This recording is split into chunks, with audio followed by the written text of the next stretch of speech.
Aujourd'hui, je vais te lire l'histoire La Reine des Neiges. Joyeux anniversaire, Anna.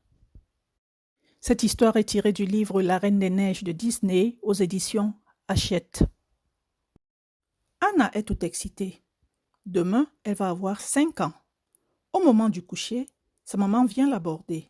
« Répète-moi comment sera ma fête ?» demande la petite fille impatiente. « Eh bien, il y aura des mets savoureux, de belles décorations et un tas d'invités importants, » répond la reine Iduna, sans oublier une jolie robe neuve pour la reine du jour.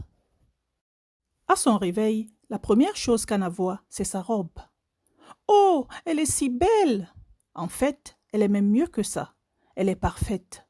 Anna se dépêche de l'enfiler. Maintenant, il est temps de se coiffer. Elsa l'accompagne. « De jolies boucles pour la reine de la fête », explique la coiffeuse. Mais une fois ses papillotes posées, Anna doit rester 1 heure sans bouger. « Tu veux que je te raconte une histoire ?» propose Elsa. « Oh oui, s'il te plaît !» Grâce à sa sœur, Anna réussit à patienter. Et ses boucles sont parfaites. Toute contente, elle tourne sur elle-même. Mais voilà qu'une mèche s'échappe. Elle se regarde à nouveau dans le miroir. Finalement, sa coiffure est encore plus jolie ainsi. Le grand moment est arrivé. Anna entre dans la salle de banquet où de nombreux convives l'attendent.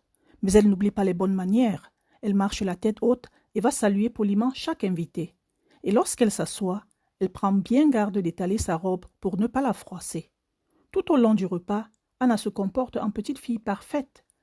Elle ne met pas les coudes sur la table et elle termine son assiette. Ce n'est pas très amusant, mais elle est sûre que ses parents seront fiers d'elle, jusqu'à ce qu'elle laisse échapper un rot. « Oh, excusez-moi !»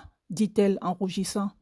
Son papa lui sourit. « Ne t'en fais pas, parfois, un rot est une façon de complimenter le chef cuisinier. » Et le roi rôte à son tour.